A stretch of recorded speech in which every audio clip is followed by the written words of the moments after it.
Fala, amigos, esse aqui é o Pode Crer, o podcast da Capelania do Mackenzie, e você é nosso convidado para, nos próximos minutos, poder aprender um pouco sobre aquilo que a Bíblia fala sobre mordomia do dinheiro, como utilizar de maneira sábia o dinheiro. E para esse debate tão importante e precioso, temos aqui dois ilustres convidados, o reverendo Carlos Henrique e o reverendo Piacente. Uma alegria tê-los conosco, amigos. Olá, meus amigos e amigas. Olá. Amigos, nós vivemos em um período da sociedade que é marcada muito pelo consumo. Certamente. Hoje nós somos reconhecidos e identificados por aquilo que temos, aquilo que compramos.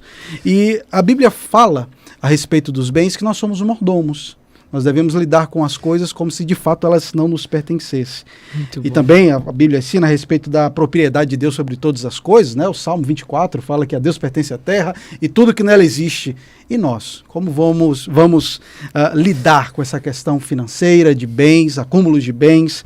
E aí eu quero trazer algumas perguntas aqui para a gente poder começar. Muito bom. Primeiro, o que significa na prática ser um mordomo fiel daqueles bens que Deus nos confiou?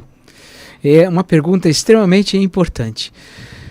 Nós queremos realmente dar as boas-vindas a todos vocês, lembrando que uma das coisas que nós temos sempre destacado aqui é como esse ambiente universitário, muitas vezes ele é exigente demais. Sim. E por que não? Também na questão financeira. Às vezes as pessoas estão passando pela faculdade com um único propósito.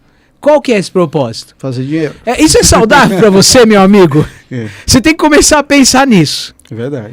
Então, a mudança do nosso pensamento, a nossa maneira de enxergar a vida, ela começa no momento em que a nossa profissão se inicia na faculdade, na universidade. Você, jovem universitário, como é que você encara o dinheiro? A proposta bíblica, ela é extremamente importante e merece atenção. Claro, para nós como mensageiros de Deus aqui no Mackenzie, como aqueles que conhecem a palavra e transmitem essa palavra, nós temos um termo para isso, mordomia. Ser um bom mordomo. O que isso implica? Eu vou começar, o Carlinhos vai depois acrescentar com maior propriedade, eu tenho certeza disso. Mas ser mordomo é primeiro você lembrar que aquilo não pertence a você. É um instrumento. O que é a vida financeira? Por que nós estamos estudando? Por que batalhamos? Por que você trabalha o dia todo, vem para a faculdade à noite, ou vem pela manhã e trabalha à tarde? Por que você faz tudo isso? A proposta das Escrituras é que você seja um bom mordomo. Não é verdade, reverendo Carlos? Claro. Também cumprimento a todos, uma alegria estarmos aqui nesse Pode Crer. Eu creio que o grande problema da mordomia do dinheiro, diferente da mordomia do corpo, da mordomia do tempo, que são outras áreas, né, nas quais nós devemos ser mordomos, é que o dinheiro não é neutro. A Bíblia diz que o dinheiro é uma divindade, o dinheiro é um Deus. É verdade. E considerando que, como diz Calvino, o nosso coração ele é a base, né, o fundamento de toda a idolatria, então lidar com o dinheiro é muito complicado. Muito difícil, porque é diferente de eu lidar com o tempo. O tempo é neutro, na minha opinião. Entendeu? Mas o dinheiro não. O dinheiro é um Deus. E o nosso coração tende a ser arrastado para aquilo que é Deus, para aquilo que é divino. Por isso Cristo alertou, né, falando sobre não servir a dois senhores. E ele separa isso dizendo, não podeis servir a Deus e a Mamon. Ou seja, usando Mamon como riquezas, né, que é a ideia do dinheiro. Então eu acho que essa é a grande dificuldade da mordomia do dinheiro, porque o dinheiro é uma divindade e a gente tem dificuldade de lidar com divindades. Então, o que me parece, há duas formas de lidarmos com o dinheiro. A primeira seria uma forma de compreender que ele pertence ao Senhor e que nós podemos usar para a glória dele. E há uma outra perspectiva em que eu deixo ele me dominar. Sim, ele se torna o alvo da minha vida, o grande desejo da minha vida, né? Diante disso, visto que eu posso ter essa segunda perspectiva de usá-lo de maneira pecaminosa, quais pecados ou erros, equívocos nós podemos cometer nessa lida com o dinheiro. Eu gosto de lembrar sempre daquilo que Paulo fala, corrigindo, porque algumas pessoas dizem assim, tá vendo? Porque o dinheiro é a raiz de todos os males, mas a Bíblia não fala isso. A Bíblia fala que o amor ao dinheiro. Tem uma questão afetiva, emocional, as nossas afeições, tem um sentimento, religioso. Tem uma paixão, tem uma religião. O fato é que o dinheiro ele tem um aspecto na sociedade que é inegável. Ele não traz felicidade. A gente sabe disso. Mas ele proporciona conforto. E em tempos mais recentes, nós temos visto assim uma expectativa, uma esperança muito grande de que as pessoas serão felizes caso tenham dinheiro. E isso começa quando alguém propõe lá no passado, e ainda está presente hoje, que se a gente tiver condições financeiras, nós vamos ter tudo que a gente sonha e a gente vai alcançar tudo que a gente quer. Só que observe, nós não somos donos. A diferença de você admitir que você é um mordomo é você reconhecer que o dinheiro vem e vai. Você não tem total controle. Existe uma série de situações na sua vida. Você pode adoecer e perder tudo. Você pode passar por uma catástrofe e perder tudo. Um presidente. Qualquer coisa na vida, meu amigo. Você pode estar envolvido num ambiente de guerra. Você tem que lembrar que o dinheiro, ele ocupa um papel funcional na sua vida. Então, a mordomia cristã, a mordomia bíblica, ela destaca isso. Ela deixa pra gente essa condição de um mordomo que está na casa do seu Senhor, cuidando dos bens do seu Senhor, mas ele não é dono. Quando ele se torna dono quando nós nos tornamos donos do dinheiro, assim, ainda que isso seja impossível, mas a gente quer, ele se torna dono da nossa vida. Exatamente. Eu creio também, reverendo, que isso tem a ver com aqueles 2 pecados denunciados por Salomão em Eclesiastes. Eu entendo assim, por idolatrar o dinheiro, muitas pessoas querem guardá-lo. É verdade. E aí Salomão diz, aquela pessoa que só guarda, acumula e não tem para quem deixar. E ele não goza, como o Piacente disse, é um instrumento, é um meio para ser usado, né? É algo para ser usado.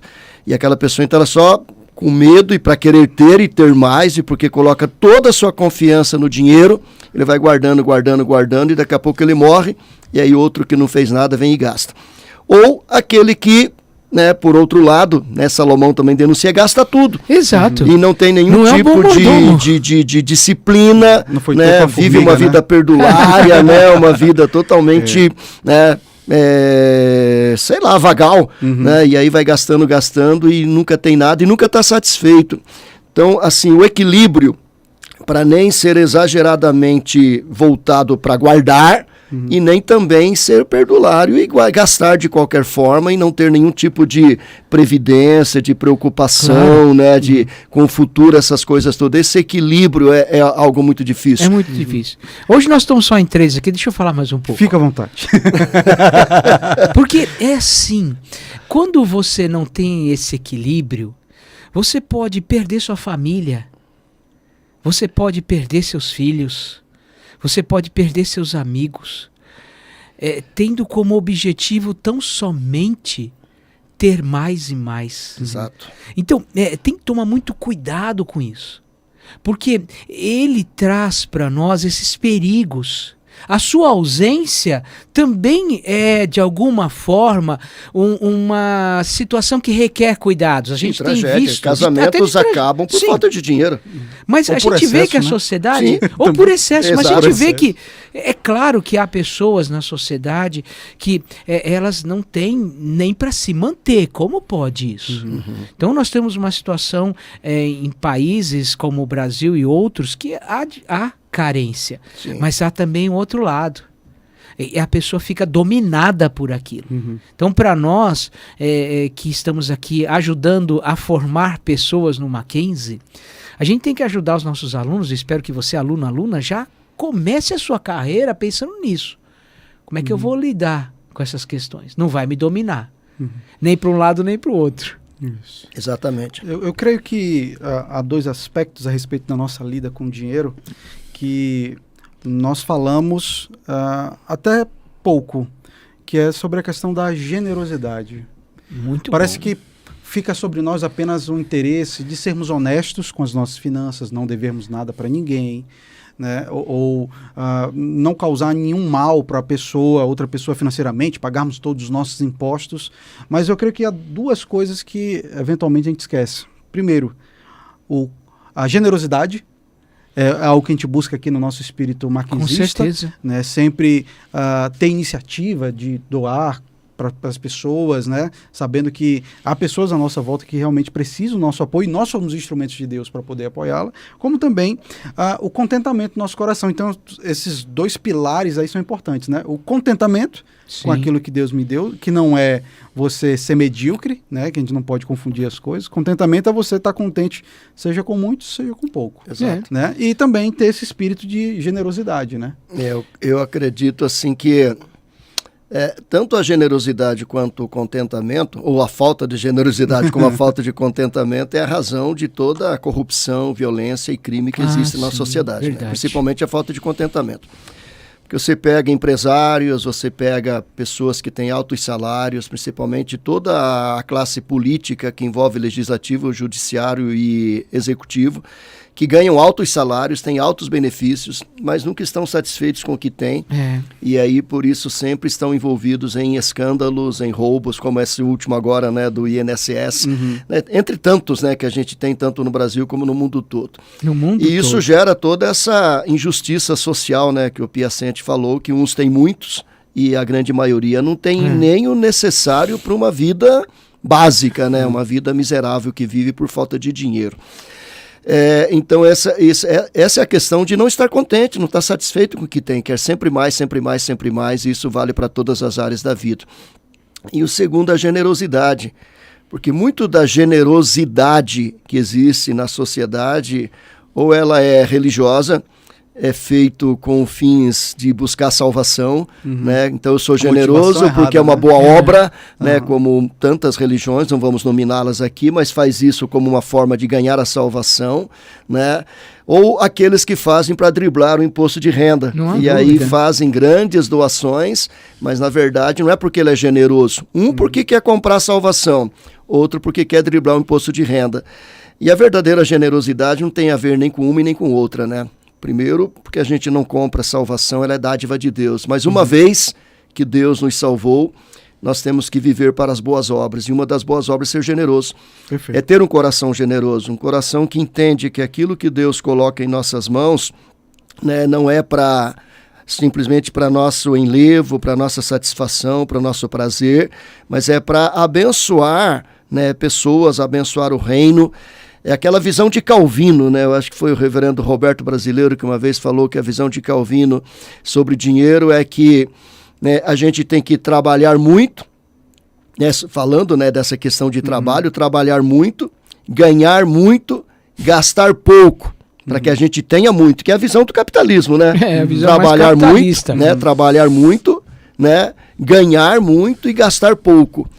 Mas na visão calvinista é para que você tenha muitos recursos para abençoar a vida do outro, para compartilhar, para dividir, para fazer aquilo que a Bíblia diz, né? Quando você lê os livros da lei, né? E Moisés fala, quando você for lá colher a sua vinha, não tire tudo, deixa um pouco para o pobre, deixa um pouco para o peregrino, né? Sim, né? Então não colha todo o milho, não colha toda a uva, não colha todo o figo, deixa um restinho para os outros. Isso é generosidade, né? É você não usar tudo para você, entendendo que existe necessidade. E essa é a verdadeira generosidade, de doar, de compartilhar. Eu, graças a Deus, desde a minha infância, eu sou filho de família pobre, nasci pobre, filho de pais lavradores, mas desde que eu comecei a ganhar dinheiro, 3 princípios me são muito, muito básicos: ser fiel nos dízimos, ser generoso nas ofertas missionárias, sempre ter uma oferta dedicada para missionário, e ser generoso numa oferta para questões sociais, necessidades e pobres. E quanto mais eu invisto nisso, mais Deus me abençoa, mais sobra, mais dinheiro eu tenho. O fato é que generosidade às vezes não sai do papel. É um discurso bonito. É apenas um discurso, uma demagogia. Cobrança. Às vezes isso, claro. Do líder. Às vezes uma cobrança do líder, às vezes para ficar bonito na foto do Instagram. Isso. Ou ter aplausos no Facebook, mas tem a ver com o coração, sem dúvida nenhuma. Se o dinheiro não domina o coração, a pessoa tem a capacidade de ser generoso. Porque ele percebe que o outro é importante. A Bíblia, meus amigos, e vocês sabem disso muito bem, espero que quem esteja nos acompanhando fique com seu coração motivado para ler a Bíblia, porque ela fala o tempo todo disso. De fazer o bem, de servir, de usar todos os recursos que nós temos para servir ao próximo. Isso também é mordomia. Claro. É mordomia, é você observar que aquela pessoa é parte da sua família. O cristianismo valoriza muito isso. A percepção clara do cristianismo, a visão clara do cristianismo é que todos nós somos filhos de Adão e Eva. Nós pertencemos à mesma família. Nós somos criados por Deus e Deus usou a instrumentalidade desse primeiro casal. Então todos nós somos irmãos. Perfeito. As pessoas merecem. Bom, nós também não merecemos nada, mas nós fazemos porque entendemos que aquele que está ali naquela situação de necessidade é a imagem de Deus. E além do mais, Piacente, o próprio Deus, naquilo que a gente entende como graça comum, ele abençoa indistintamente bons e maus, certamente. Justos e injustos.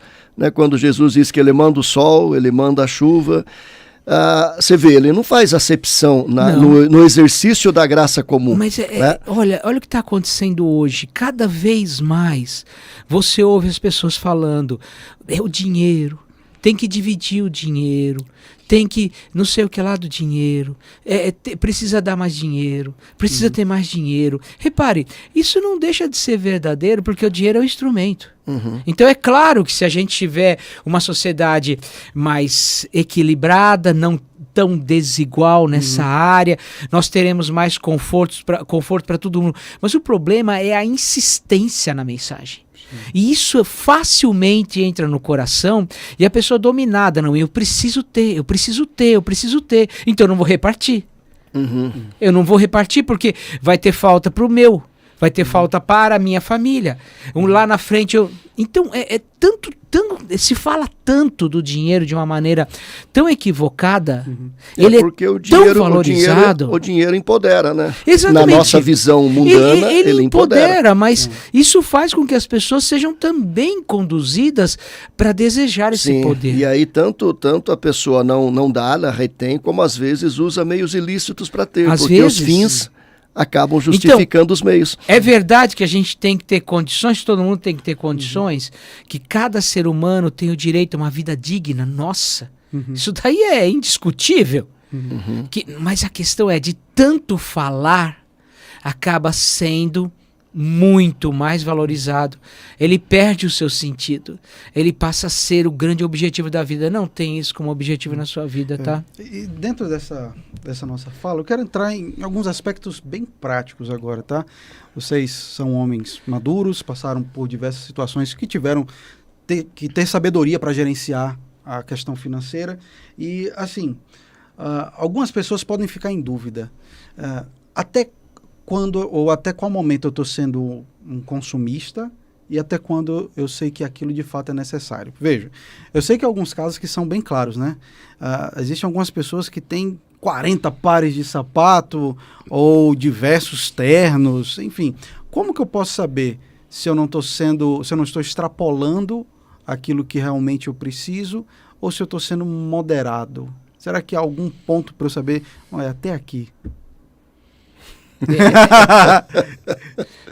O ponto do equilíbrio, né? A gente saber exatamente como chegar nesse equilíbrio na lida com o dinheiro. Olha, olhando na perspectiva bíblica, tendo o que comer e tendo o que vestir, esteja satisfeito. Eu acho que é difícil para a sociedade atual, a não ser que volte os olhos para a Bíblia, mas é difícil para a sociedade atual evitar o consumismo, porque há uma legião de fãs que estimula. Sim.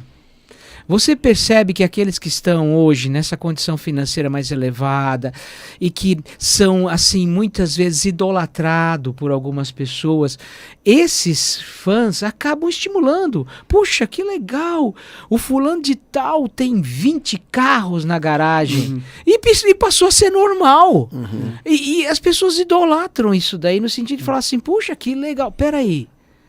Você vê como o nosso mundo é tão injusto? O grande problema é que a sociedade em geral, eu diria, ela é movida por uma lei, por uma filosofia chamada consumo. É a lei do consumo. Então você tem que consumir. Você tem que consumir. A propaganda, a mídia, de todas as formas, os amigos, todo o nosso cerco, ele nos incentiva a consumir. E, por conta disso, muitas pessoas acabam consumindo mais do que têm condições de pagar e outras acabam consumindo mais do que precisam, que eu acho que é a questão do equilíbrio. Né? Porque daí ele começa a trocar de relógio todo mês, ele começa a trocar de celular todo mês, porque ele tem condições, ele começa a trocar de notebook todo mês, é consumo. Ele troca de carro todo ano, porque ele tem dinheiro. Né? E outro, porque às vezes quer ficar no patamar daquele que tem e troca, ele acaba também entrando nessa rotina de consumo e acaba ficando endividado. Então um fica endividado e outro tem demais. Né? E aí tem o cara com 40 pares de sapato. Né? Acho que vale muito aquela música, né? Que diz, né? Não adianta você ter 20 camas, não adianta você... Lembra daquela música, né? Não adianta você... Não adianta, você só tem um corpo. Você só pra tem que um você vai ter corpo, 20 cara, camas? Para que 20 camas? Então, para que uma casa com 40 quartos, com 50 suítes? Desnecessário, cara. Eu acho que tudo aqui, na minha visão, tudo aquilo que passa do essencial... Claro que eu preciso de uma casa para eu morar, eu preciso de roupas, eu preciso de calçados, eu preciso de alimento básico. E é claro que eu preciso de uma pequena provisão para o futuro, que seria a minha previdência, para quando eu não tiver mais forças para trabalhar, eu tenha dignidade, já que tudo que eu paguei para o governo eu não vou receber né, para viver no final, e essa é uma grande verdade. A provocação. Então a gente precisa de uma certa previsão, entendendo ainda que quem nos sustenta é Deus. Agora, mais do que isso, para quê? Para quê? Entendeu? O Carlos tocou num assunto muito importante, que é a cultura do consumo. E hoje há um debate muito grande sobre como essa cultura do consumo tem marginalizado algumas pessoas, especialmente jovens, que estão em redes sociais, veem as pessoas com foto com tal celular, com tal camisa, e isso acaba gerando algum tipo de criminalidade. Tem um efeito, né? Essa é a grande verdade. Tem como que você acha que tem isso poderia ser trabalhado de uma maneira melhor? Porque a sociedade da aparência. É a sociedade do ter. Tudo está voltado para o ter, não para o ser. Aí, como eu não tenho, eu tenho que aparentar que eu tenho. Né? Ou, para eu ter, eu tenho que ir, às vezes, por esse caminho da violência, do crime. Por isso que você vê aí né, toda a criminalidade envolvendo o crime organizado. Quem que está lá? A maioria são jovens, cara, são adolescentes, são meninos. É muito complicado. Que não querem ganhar dinheiro pelo caminho da honestidade, do trabalho, da integridade, e entra pelo caminho da criminalidade. Eu acho que o nosso mundo ele tem... ele é muito mais facilmente, ele tem facilidade, é isso que eu quero dizer, para seduzir. Sim. Para consumir a pessoa de uma tal maneira que ela fique dominada por aquilo. E o dinheiro faz parte desse processo todo. Acho que se a gente pensar hoje na relação entre criminalidade e a questão das posses, a gente vê que existe. Não dá para fechar os olhos. Por que alguém muitas vezes se torna um criminoso? Às vezes ele tem muito e tem muitos bens. Sim, é verdade. Vamos lembrar de uma história antiga. Pablo Escobar. Pablo Escobar. Perdão, meus amigos. Pablo Escobar ficou milionário. Exato. E outros ficaram. Então eu posso ser ingênuo de falar assim, não tem nenhuma relação. A pessoa entrou nesse mundo só para ter o que comer. Acho que não é por aí. Passa do ponto. Eu acho que passa do ponto, acho que acaba sendo ingenuidade. Acho que sim, a pessoa acaba entrando nesse crime, nesse mundo, até, quero só comer, mas não fica só nisso. Não fica. O dinheiro é muito sedutor. A gente não quer só comida, né? Tem uma banda que diz isso. Mas é muito sedutor. Eu entrei nesse mundo porque esse mundo eu não tinha mais o que fazer, eu estava marginalizado, eu entrei nisso. Mas começa a gostar do dinheiro. E ele começa a seduzir. Então ele tem esse poder, sim. E ele pode ser um instrumento muito poderoso para que a pessoa, por alguma razão, seja também seduzida pela criminalidade. Ok. Um aspecto prático. Imagine que você vai conversar com um jovem que está começando a ter o salário dele. Quais dicas vocês dariam já como homens feitos, né, de como lidar com as finanças? Assim, como fazer uma boa gestão? O Carlinhos até comentou de ter uma parte para doações, para missões, a dízimo. Muito mas bom há um comentário dele. Alguma dica de ouro assim que vocês têm? Eu ouvi quando eu ainda era adolescente na igreja de uma senhora muito sábia. Ela disse assim: meu filho, eu aprendi que 10% eu devolvo ao Senhor. Amém. 10% eu guardo e vivo no máximo com o resto. Então não sei se vocês têm algum tipo de organização nesse sentido, de porcentagens. Eu tenho, sempre tive, sempre trabalhei com essa visão. Assim, se a gente for dar um conselho para um jovem cristão, tipo meus filhos, né, um jovem cristão que vem aqui da ABU, claro que eu vou ensiná-los desse jeito. Agora, se você for falar com um jovem não cristão, aí você vai falar isso para ele não vai entender nada. Né? Mas o princípio básico, na minha visão, desde menino, aprendi com os meus pais, é viver sempre com menos do que eu ganho, nunca com mais, gastar menos do que eu ganho. E é claro, do que eu ganho, né, 10% é invariavelmente do Senhor, e aí tem os percentuais que a gente usa para generosidade e tem os percentuais que a gente usa para aplicação, visando aquilo que eu falei, né, a visão da formiga, né?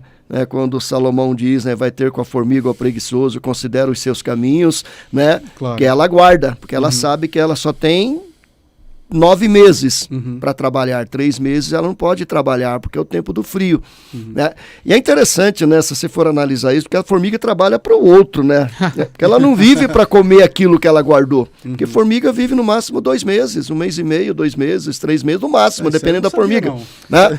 Então ela está guardando para sustentar a rainha, que nesses 3 meses que não pode sair para produzir, vai ter ali na sua casa, né, no seu ninho, comida suficiente para ela botar os ovos, para sustentar aquela nova família de formigas, para que quando o verão começar, aquela família de formiga não seja extinta.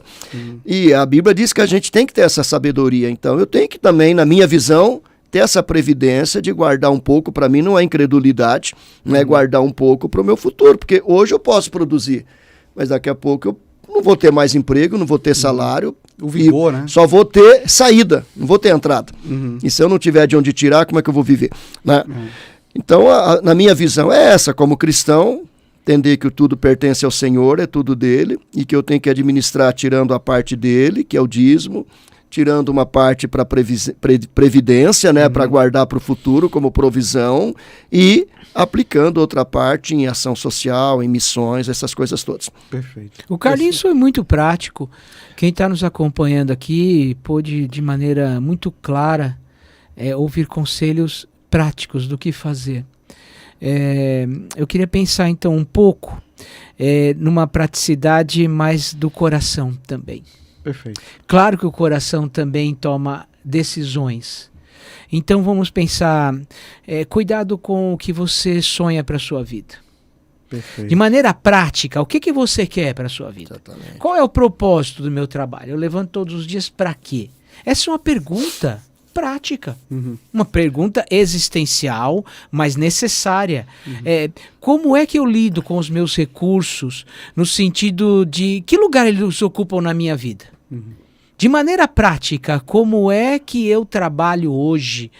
Eu trabalho para quê? Eu trabalho, eu vivo, para quê? Essas coisas todas nos fazem pensar com o que está no nosso coração e fazer autorreflexão. Refletir sobre o que realmente eu tenho feito e por que tenho feito. E é claro, de maneira muito prática, não se esqueça que as pessoas ao seu redor são parte da sua família. Maravilha. Elas são parte da nossa família. Elas estão ali com um propósito divino. E eu não posso de maneira nenhuma ignorar isso. Todos nós somos irmãos. Todos nós somos parte da mesma família. E quando uma parte do corpo sofre, todo o corpo sofre. Todos temos um DNA comum. Temos um DNA.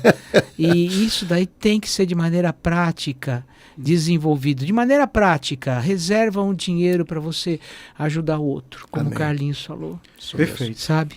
Obrigado. Amigos, um prazer. Alegria. Estar aqui com vocês. Foi bom. Estamos encerrando aqui o nosso Pode Crer.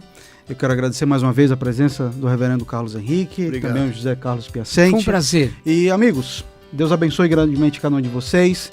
Curta aí o nosso vídeo, compartilhe. Por favor. E também comece também a seguir o nosso canal. Que Deus abençoe grandemente a sua vida. E se Deus permitir, na próxima gravação já vamos ter o Gilberto de volta. Se Deus quiser. Forte abraço. Tchau, tchau. Tchau.